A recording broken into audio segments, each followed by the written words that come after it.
The UFC is heading back to Europe for its annual stop in Paris. They're giving us 13 fights in total, a main event that matters for this division. A card loaded with live underdogs, solid favorites, and some great prospects. My name is Angelo. This is We Want Picks, and I'm going to break down the entire UFC Paris fight card, giving you my picks, predictions, and bets. Before we look forward, let's take a quick minute and take a look back. Last night's UFC 306 was a pretty good night overall. We had 10 fights in total. 8 of them were absolute bangers. 2 of them were the co-main and the main, which left a little bit to be desired. Overall, though, this was a good fight card. We had a couple of incredible drag-em-out wars that lived up to the Mexican fighting spirit. All of those incredible graphics that Dana White promised us for the Sphere did translate and did come through our televisions and light up the living rooms. I thought it was a great event, and if you do want to check out my full recap, my raw thoughts, and my reaction to everything that happened at UFC 306, you can do so now. This is the thumbnail, and it is available on the YouTube channel. If we take a look at the bets from that event, overall it was a decent night. I am up money. Did I make enough money to pay off my mortgage? No.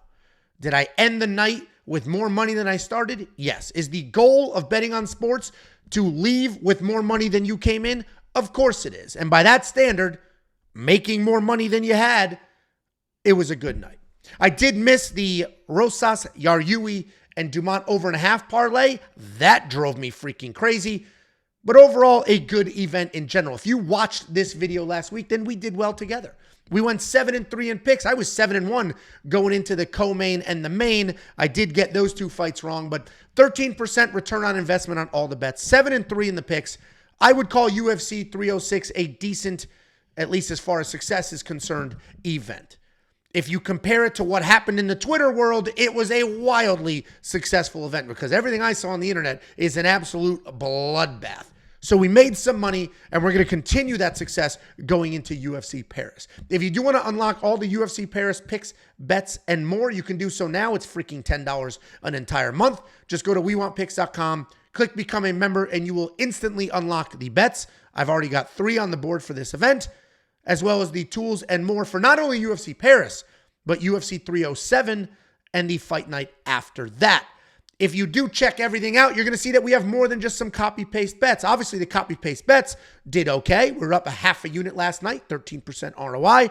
But you're also going to get tools. One of those tools is the data analyzer. We built this from the ground up, literally from scratch, because we have a giant community of people that like to do their own research or at least validate our opinions or theirs with research. The data analyzer is a tool that has a full-blown set of data for every single fight clean through November, where you can work your way through, add filters, export data, update that live chart, and then even watch the fights themselves by clicking those plot points. You're also going to get tools like the Prop Hunter. The Prop Hunter is a curated set of data specifically designed to help you find prop bets. You're going to get the line movement tracker. This is a tool that gives you the opening odds, the current odds, the win probability, and the line movement for every fighter on every card. You're going to get the DraftKings Optimizer. This builds DraftKings fantasy lineups for you. A couple clicks of the button, and it will spit out some lineups that you can instantly use to compete with other people. And you're also going to get more than this beautiful face, this raspy voice, because I was up till 2 o'clock in the morning filming the UFC 306 recap. You're going to get Artem and the gorgeousness that is him breaking down Dana White Contender Series, PFL, LFA, Bellator, and more. You're going to get the artificial intelligence that's picking fights based solely off of historical data. Every single thing that I just mentioned, 100 other things that I didn't mention, available right now for $10. WeWantPicks.com. Click Become a Member at the top. And as I mentioned, it's not just this event. You get a full month that will include UFC 307 as well, which is just in a couple of weeks. And finally, if you didn't know, for every single pay-per-view, we film a vlog. It's the boys hanging out, having some drinks, eating some good food, and opening the mail that you guys send us. Yesterday's mail day was a little interesting. We had a gag gift sex toy. We had a vodka sampling set. We also had somebody that sent a random envelope of nonsense. It included a ticket to a Disney park from 1997, some Magic the Gathering cards, and a small condom. If you want to send some stuff, you can. We Want Picks, P.O. Box 406, Prosper, Texas, 750 30778. The UFC 307 vlog is right around the corner, and we will open all of that mail then. Let's go ahead and break down this card. This is a decent card. 13 fights is a nice uptick from the 10 fights that was Noche UFC. I didn't mind only having 10 fights at Noche UFC. It was actually kind of nice that the fight card started a little later. I know some people love the early fight cards. Jacob's a huge fan of the early fight cards, but I got little kids. We have sports. We have all sorts of stuff going on. So to start a fight card in the middle of the afternoon sometimes can be a little bit tricky. So I didn't mind a later fight card because of the low number of fights. But 13 for UFC Paris feels good. I ran through this card. I picked a shocking amount of underdogs because that's not normally what I do. But we had some success with Bahamondes. We had success with Ribovics. We had success, and Norma Dumont. We had success picking dogs last week. Let's go ahead and pick some dogs this week. Opening up the UFC Paris fight card, we have Morgan Charriere taking on Gabriel Fly Miranda. I'm not picking a dog here, so that was kind of a weird opening and a weird transition considering this is the first fight we're breaking down. But we got Morgan Charriere. This guy is good. He's an explosive striker. He's light on his feet. He stalks his opponents before leaping into punches and working for control. He does do a very good job of being all the way in or all the way out of range. When he's in, he likes to tie up so he can work knees and he can control. When he's out, he's going to stalk you and then come launching in to blast you. He has solid takedown defense, a few takedowns of his own. He is very good everywhere with fantastic cardio. He is coming off that split decision loss to Chepe Mariscal, where most people think that he was robbed. He's taking on Gabriel Fly Miranda. Gabriel's a slick grappler with nice takedowns. He is very much an old school BJJ guy. So he's going to work from position to position. He's going to look for submissions instead of pounding away on top. The problem is that he can be submission or bust. He is good. He is very comfortable on the ground, and that's totally fine until he just starts hanging out too long looking for things that aren't there. He can get reversed and just chill on his back for the entirety of a round. He's coming off that submission win over Shane Jung where he needed less than 1 minute to get it done. Gabriel is a very dangerous guy, and he could absolutely play spoiler here. With that being said, Morgan is a very confident pick. I think he gets it done. Even though his official record is actually not great. 19-10 overall. He might be the best 19-10 fighter we've seen. That's an insane record. If you go watch his fight with Chepe Mariscal, that was an absolute war where he showed heart, cardio, technique, determination. Like, he looked good everywhere. A lot of people think he won that fight. And even if he lost it, that was his UFC debut. And look what Chepe just went ahead and did to Damon Jackson. I think Morgan Charriere is a very, very good spot here. I think he dominates this fight. And honestly, I don't know why that's his record. 10 people beat him? That's crazy. Does he just keep getting screwed in decisions? I went through the tape study. He's very, very good. He is also very young, or at least he was. He started his career very young. So the growth has been great, and he got all that crap out of the way. So now he can pop into the UFC and have some success. Then we go right into another pretty confident, pretty juiced favorite in Ludovit Klein, and he is taking on Roosevelt Roberts. Ludovit Klein's a very good striker. He's smooth, he's fast, he's accurate. He does a really nice job keeping fights technical, hiding kicks behind his jab. He never throws anything lazy. He doesn't get out of position. He's got great takedown defense at 90%, and he will look to offensively wrestle if he's losing or if he doesn't like the range. He's coming off that dominant win over Thiago Moises where he beat the pit. He dropped him twice, he took him down, and he more than doubled his strikes overall. He's taking on Roosevelt Roberts. This guy's a talented guy. He has been in and out of the UFC since 2018. Overall, his UFC record is okay. He is 1-1 on the last season of The Ultimate Fighter. Not this past one with Valentina, but the one before that. He uses his jab well to set up solid leg kicks. He also has good offensive submission when he isn't pulling guard for a guillotine. Overall, he is a dangerous guy, but he can be chinny. He also can be taken down. And he's coming off that first round submission loss to Mateusz Rebecki. Can Roosevelt Roberts win this fight? Yeah, of course he can. It's a fist fight. Of course, anybody can win a fist fight. Is he going to win this fight? No. Ludovit Klein should dominate here. He's literally better everywhere. He can out-grapple. He can out-strike. He's got great power, good durability. I said durability. It sounded like a hillbilly remix of a song. I was up till 2-something filming that damn recap, and I am here sitting at 8 a.m. I'm getting it in for you guys. Ludovit's a minus 700 favorite. He should be. That's probably a discount. I think he makes this look easy. So do what you want with it, because I think Ludovit Klein is as close to a lock as you can get in a fist fight. Then we have Bolaji Oki taking on Chris Duncan, and we're about to start picking some dogs. Bolaji Oki is a busy striker. He's got a good jab, lots of power. He likes to pump that jab out there and set things up before exploding into combinations when he finds his openings. He's got good takedown defense. He's got a fast sprawl, solid offensive takedowns when he wants to use them. He does tend to slow down as fights go on, but he remains dangerous from bell to bell. His biggest issue, though, is defense, and someone with a good, busy jab could give him some trouble. He's coming off that split decision win over Timmy Kwambo. He's taking on Chris Duncan. Chris Duncan is a heavy-handed, tough-as-nail striker who is never out of a fight. We have seen him on more than one occasion be dropped, almost finished, just to recover and win. Style-wise, he's an accurate striker with low hands, lots of power, and a willingness to bang. He will grapple as well. He has 10 takedowns in 5 UFC fights, but he can struggle with control. He's coming off that submission loss to Manuel Torres, where he landed a few shots early, but then made the ridiculous decision to wrestle. We don't have odds yet. I said I'm picking a dog here, and that's because I think that Bolaji Oki is going to be the favorite. So I'm picking Chris Duncan. Not for that reason. I'm picking Chris Duncan no matter what. He has a solid jab. He's got good power. He can be technical. We saw how bad Bolaji Oki's striking defense can be, and as long as Chris doesn't eat a massive overhand or do something freaking stupid as hell, like wrestle when he shouldn't, he can win this fight.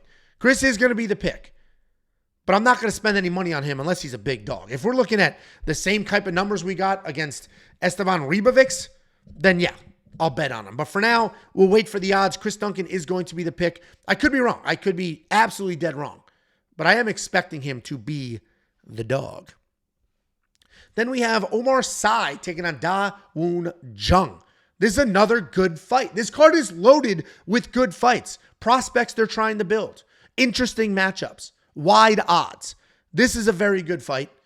And what I like about this card is the favorites, or at least the people that I'm picking, I'm confident in. Meaning it's not a lot of wishy-washy fence-riding nonsense. And this is one of those fights. I am very confident in my pick here. We have Omar Sy. This guy's an absolute beast. A walking highlight reel of knockouts, slams, and explosive actions. He can strike. He can grapple. Mostly dangerous as a striker. He has 8 finishes in 10 wins. And that highlights how dangerous he is. But 8 finishes and 10 wins means he went to a decision twice. So I went out of my way to watch those tapes because I want to see, does this guy death gas? Does he slow down? What does it look like if he ends up in a fight with somebody he can't finish immediately? And obviously he slowed down in those fights, but he still looked good. He didn't death gas. He didn't panic. He was breathing heavy, but he was moving forward. Omar Sy is very good, and he is coming off a successful UFC debut where he had 2 takedowns and a first-round submission. He's taking on Woon Jung. This guy is a technical boxer with solid wrestling and clinch work. He's very well-rounded. He can win anywhere. He has wins with 8 takedowns. He has wins with early knockouts. We've seen him do everything well. We saw him on a 16-fight unbeaten streak, and now we're watching his downward spiral with his 3rd loss in a row. This last time was to Carlos Ulberg a little more than a year ago. And the UFC knows how to make stars. You just got to trust the process. The only reason the term fraud check exists is because the UFC has built people up, convinced us they're the next best thing, and then they get their asses kicked. But that doesn't happen. You don't get a fraud check if the UFC didn't do exactly what they knew what they were doing, building people into stars that maybe weren't deserving. They're setting Omar up for success. But I don't think he's a fraud, and I don't think there's a fraud check incoming. I think Omar Sy dominates this fight. He can finish here as well. Same way Ulberg did with a submission. Or a decision, like how Devin Clark beat Jung. Either way, this matchup is specifically designed for Oumar to win. And because the UFC knows how to build a star, this is what they did. Let me walk you through. Just pretend I'm the UFC's marketing machine in the conference room. They're saying, hey, we're going to Paris. We got this French beast. This guy's a killer. Should we give him a tomato can? And they said, no, this is what we're going to do. Go give him that dude that was on the 16-fight unbeaten streak. The guy that can't sniff a win in the last couple of years. We're going to take all the highlights of Jung beating the shit out of people, even though it was a few years ago.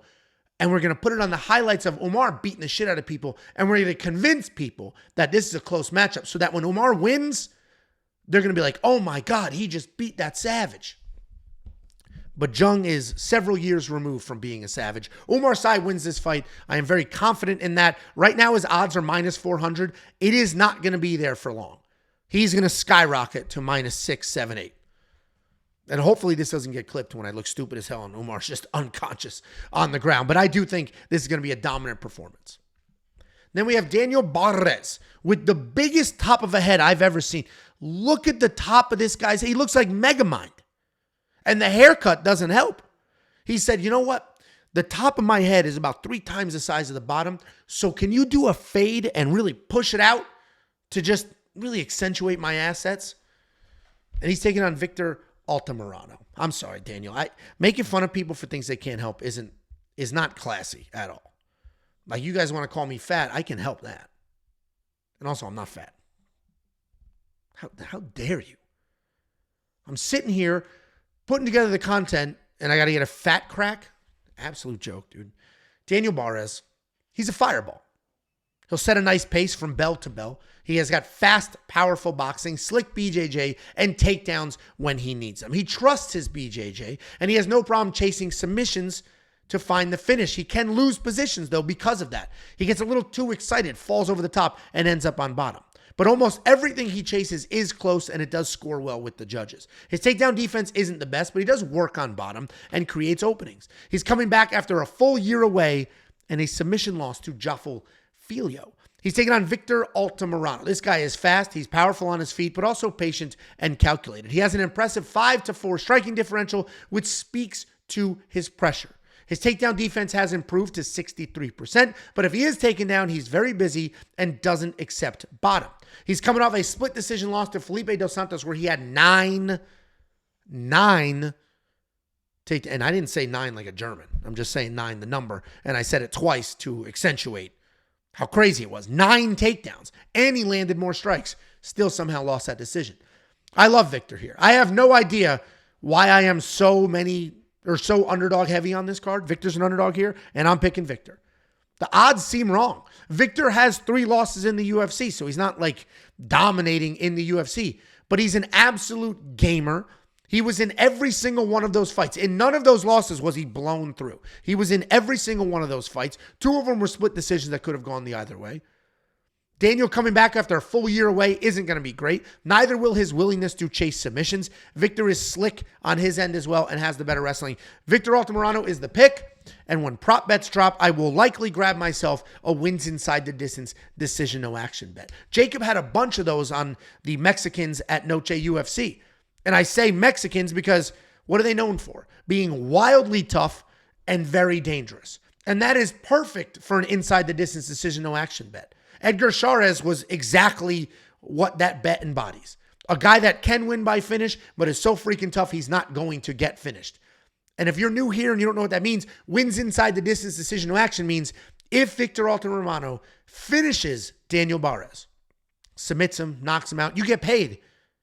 But if he loses a decision because he got his face pounded in, you get a full refund. It's like that bet never happened. That bet is perfect for very dangerous guys who are very durable and are underdogs because you could potentially get that bet at plus money. If you're a premium member, keep an eye out for that bet. The minute those prop bets drop, I will likely hammer that. If you're not a premium member, it's freaking $10. WeWantPicks.com. Click Become a Member at the top. Then we have Darya with a last name that starts with a Z taking on Ailin Perez. This is going to be another pretty fun fight, a back and forth fight. I expect Ailin, who is essentially the women's Merab, to move forward nonstop and stay busy. But we'll start on the Darya side. Darya is a fun come-forward striker. She will throw everything at her opponent. She's got heavy 1-2s. She follows them up with leg or body kicks. And then she's got heavy knees if she ends up in a clinch. She loves to walk you down and outwork you. Everything she throws is with intent. And she has no issues with a firefight. Her takedown defense is just okay. Likely a problem in this fight. But she is coming off that decision win over Montserrat Rendon. Right? I honestly thought she was given a little bit of a gift there. She's taking on Ailin Perez. She might be the most popular OnlyFans fighter on the planet. But don't write her off because of that second career and the extracurriculars. She has actual fight skills, and she has turned into a forward pressure wrestler. Literally, the Merab example is perfect. Mostly a grappler. When she's striking, she's got like a long jab. That's not like Merab. He's got T-Rex arms. But she's got a nice long jab. She'll use that to plot forward and walk you back to the cage. She uses her size and strength to bully people to the ground. She's got trips, drags. She'll shoot actual takedowns. Once she hits the ground, she can be a little too aggressive at times, falls off the top, loses control, but the pressure is unrelenting and she will hop right back on. She's coming off that decision win over Jocelyn Edwards where she had a knockdown and 6 takedowns. I love Ailin in this matchup. I am very confident in Ailin in this matchup. My one and only concern is that we did just see a fight where Darya was taken down a handful of times and still squeaked out a decision. Vegas hates wrestlers, but this fight is not in Vegas. I see Ailin getting the takedowns, winning the minutes, ultimately winning the fight. I think she's safe enough to parlay, as will be the over 2.5 whenever that drops. So we'll see which one has better odds, either the Ailin Perez money line or the 2.5 round line. Whichever one has better odds, hit it. And honestly, both of them are fine, and you account for multiple outcomes if you do that. Then we have Jacqueline Cavalcanti stepping up on short notice to taking on Nora Cornolle. This is a short notice step up, and I do think it matters here, and I'll tell you why. Because Jacqueline Cavalcanti is a long striker. She uses footwork and feints to manage range. She does a good job working your legs early to try to slow you down and then working up to your head. She keeps her striking technical, and when she finds a rhythm, she works forward. She'll pressure. She'll even look for the occasional takedown. But she doesn't back up well. I said that last time, and I'm saying it again this time. She is definitely a striker, but won't shy away from cage control, trips, or ground and pound. She's coming off the decision win over Joanne Nunes just a few events ago where I felt you could have given Joanne the nod. Listen, before I break down Nora, after every event, I do a recap. The most amount of negativity and hate that anybody comments on anything is always in the recap video. And it's not about the picks or the bets, especially because we've been doing very well. It's always about my take on who won a fight. Always. And when I said, I think Joanne Nunes honestly could have won that fight, it's just like, brrr, what were you watching? You're an idiot. Brrr. And it's crazy. It's crazy how wound up people get when you are on the other side of a decision or when you think a fight is close and it isn't close. It's crazy how that triggers people. But with all sincerity, I thought Jacqueline, yes, she was busy. She was landing some strikes. I also saw her backing up the whole time. And Joanne Nunes just pressuring forward, throwing. And to me, Jacqueline didn't look great in that matchup. So we'll see how she looks in this one. She's fighting Nora Cornolle. Nora's a violent striker with power and aggression. She does a great job using all of her tools. She will elbow against the cage, knee in the clinch, punch and kick at range. She will do everything she can to KO or TKO. She's an absolute gamer who is always striking with something. Her hands, her feet, constantly throwing stuff out there. She does not look to wrestle often, but when she is on the ground, she's got solid BJJ and will take risks chasing submissions. She's coming off that KO finish over Melissa Mullins, where she showed great power and threw really nice straight punches. And listen, I was wrong the last time I picked Cavalcanti, but my analysis was correct, and I am doubling down on it. I don't think Jacqueline does not. Nope, I don't think does not. That's a double negative. I don't think Jacqueline fights well moving backwards.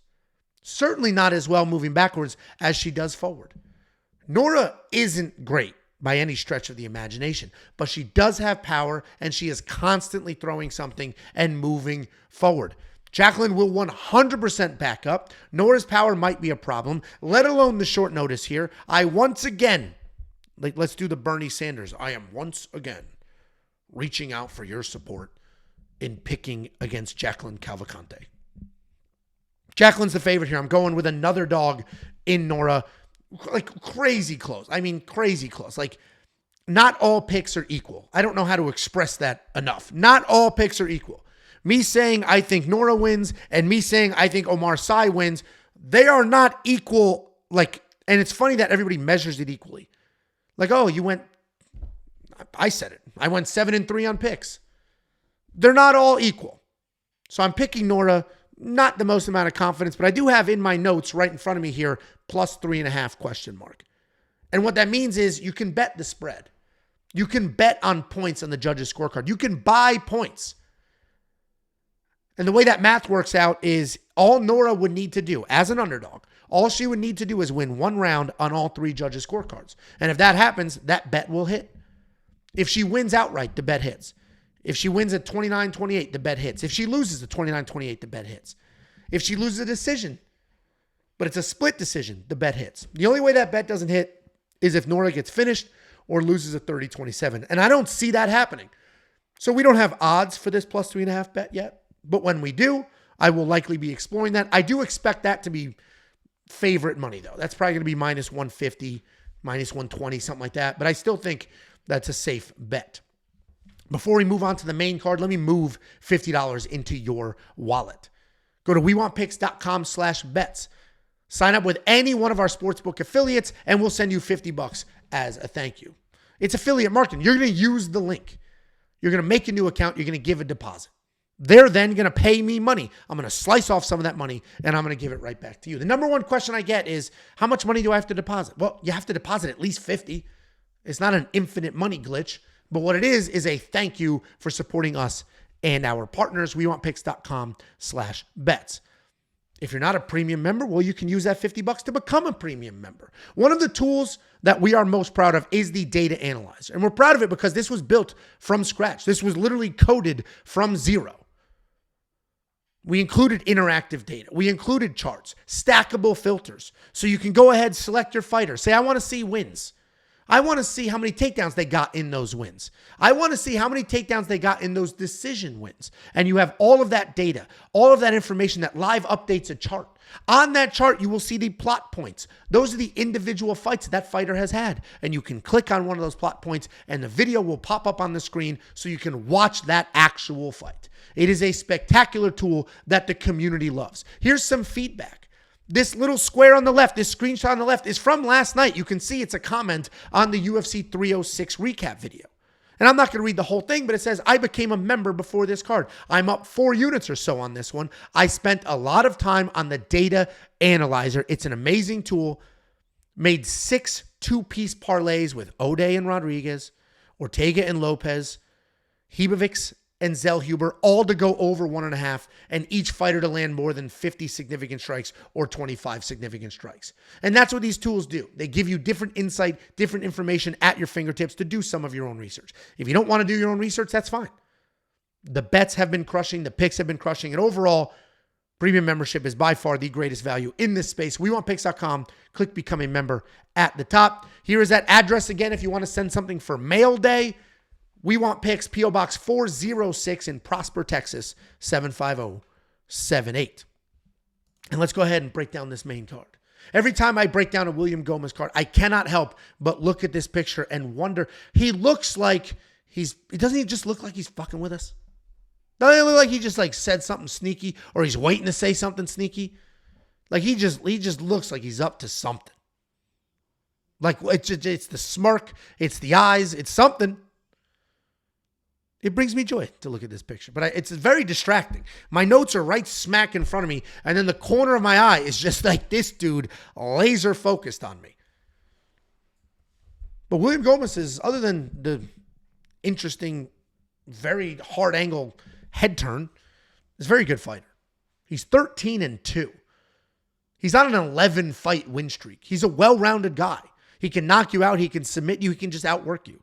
And it's hard to label him as any one thing because he's genuinely good everywhere. He has solid Muay Thai striking. He's a very opportunistic grappler where he'll just snatch something up in a scramble. The criticism is that he can be low volume at times. He looks to counter more than like just push the pace.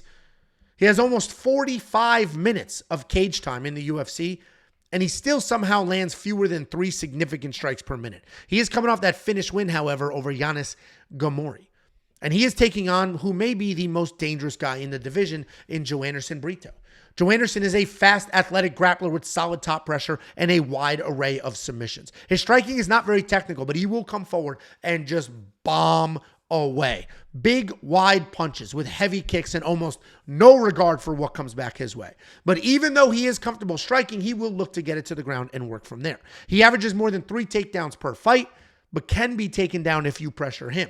He's coming off his 5th finish win in a row, this time from an insane leg kicks that split Jack Shore's leg so wide open, the doctor just shoved his whole thumb in there. It was disgusting.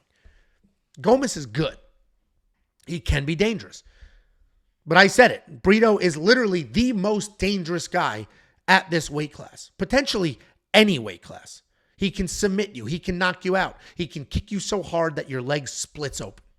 He's an absolute savage, and he wins this fight. A low-volume Gomis, who's not going to throw at insane pressure, just gives Joanderson Brito everything he needs to move forward recklessly, stay in your face, bomb away, pick you up, slam you down, do whatever the hell he wants to do. Joanderson Brito is the pick, but let's hope. The problem is this 5-fight win streak is a little concerning because he might blow his wad early. So let's hope that doesn't happen, and he either gets William Gomis out of there or has plenty of cardio to continue for a full 15 minutes because Gomis is good. And I feel like Joanderson Brito might be a trap this week. I'm on him. I'm picking him. I'm confident. I don't have a reason not to. But every card's got that trap, and it might be Joanderson Brito this week. And then we have a weird matchup. The fact that Jan Cutelaba is still on the UFC roster is kind of crazy. I mean, he is entertaining. And the UFC is sort of thinning the herd, kicking out the boring wrestlers. So Jan Cutelaba on the roster, I guess, makes sense if you're looking at it from a pure entertainment standpoint. If we're looking at it from a can he win fight standpoint, probably better suited elsewhere. He's taking on Ivan Erslan in his UFC debut. Jan's a grappler. He happens to have incredible power in his hands, and he is happy to fight in a phone booth, despite having a very questionable chin. He is a feast or famine guy, so he will chase a stoppage or probably get stopped if he doesn't get there. He's good on the ground. He racks up tons of takedowns, but they can be sloppy. They're body locks more than muscle. Not really a ton of technique there. He's coming off his 9th UFC loss. 9th UFC loss. But did manage to make it to a decision. He's taking on Ivan Erslan. This guy's a powerful striker who can end your night with one single punch. He can alternate between technical, low-volume distance striker, or high-pace, in-your-face bully. He's got decent movement. He's relatively light on his feet. He likes to plot forward and then explode with counters. If he has you in trouble, he is unrelenting. You will see a lot of offensive wrestling out of him. You're not going to see a ton of defensive wrestling out of him either because he has somehow gotten a whole bunch of matchups that only stay on their feet. I had to do an insane amount of digging and a ton of research to see, can this freaking guy defend a takedown? And the answer is like, kinda. Like, not great, kinda.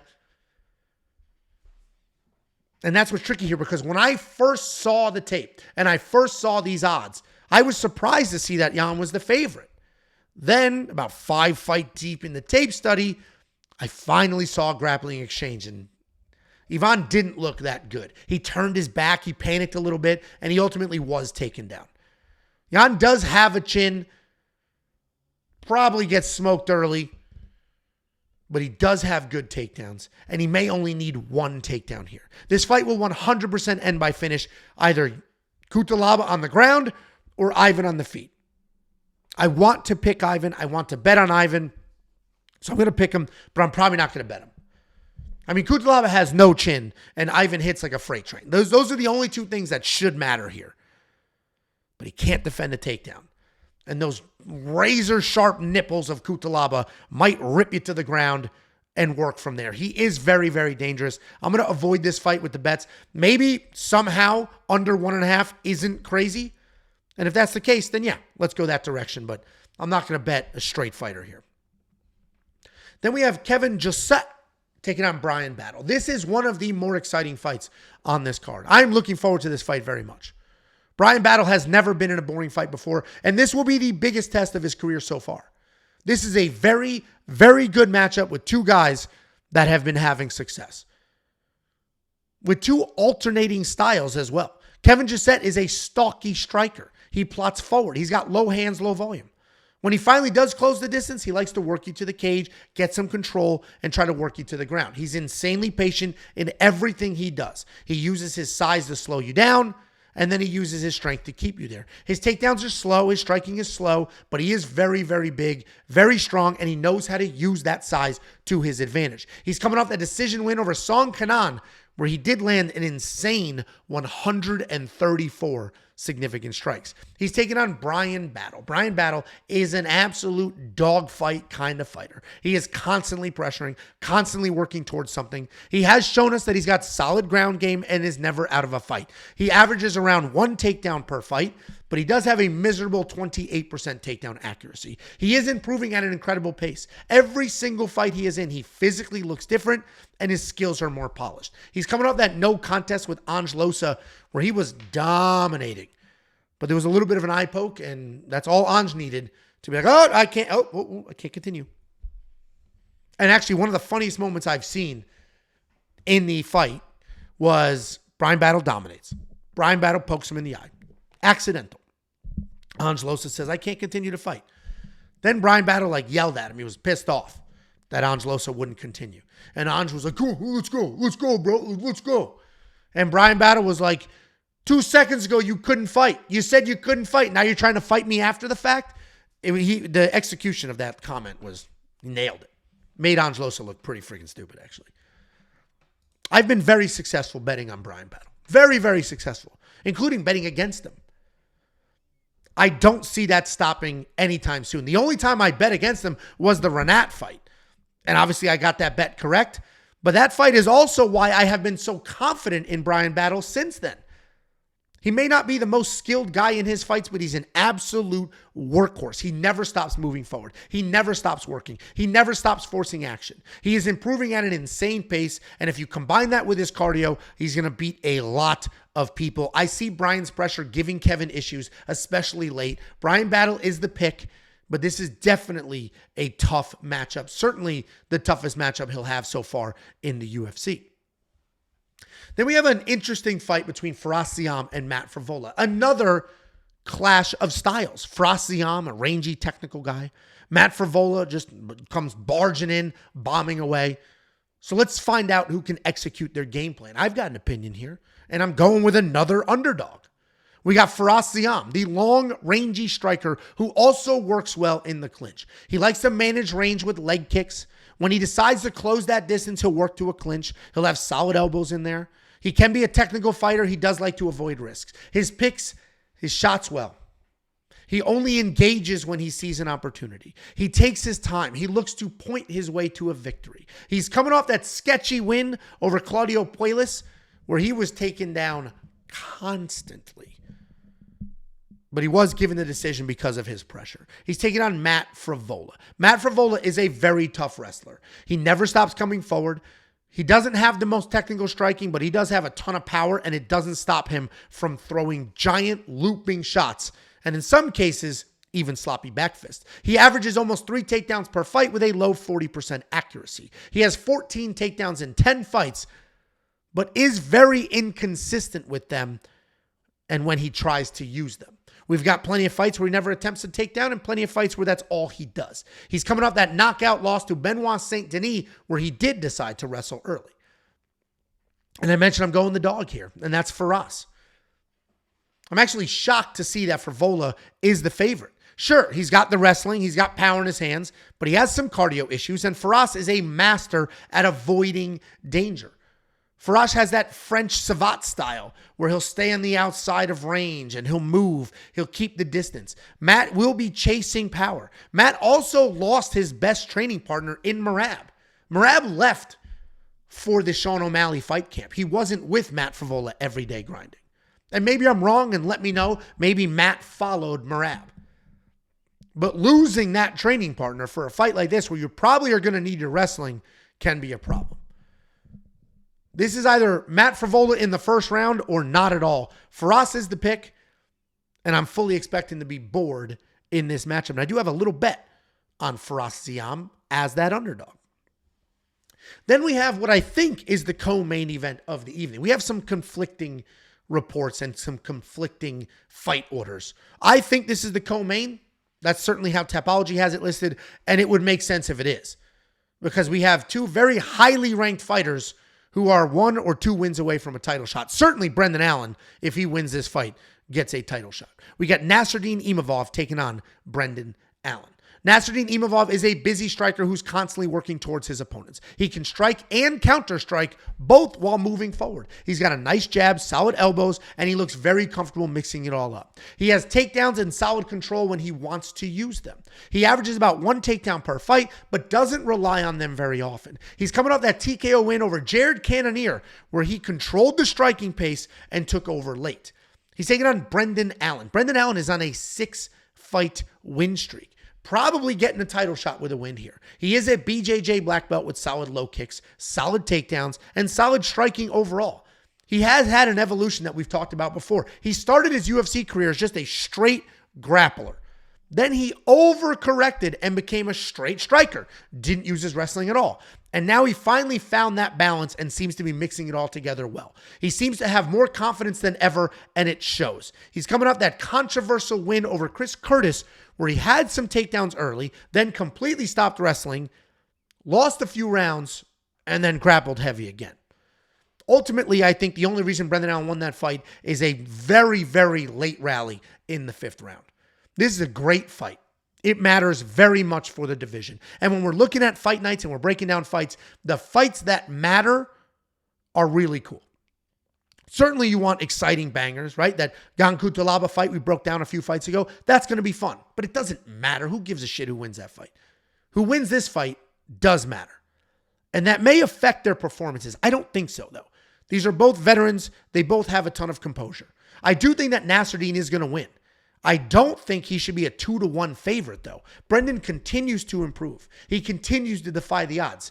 His personality, seems... Honestly, what the hell is going on with Brendan Allen's personality? Attacking fighters?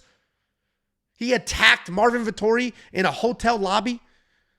His hair is wild. I don't know what the hell's up with...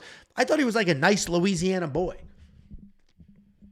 But despite his personality, he's a very good fighter. I do think Nasruddin is just slightly better than Brendan everywhere. A slightly better wrestler. A slightly better striker.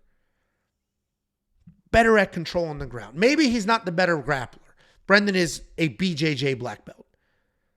But I think Nasruddin's ability to keep the fight standing, Nasruddin's ability to keep Brendan Allen away, the range advantage, the reach advantage, the size advantage, I think all of that matters here, and I think Nasruddin Imavov wins this fight.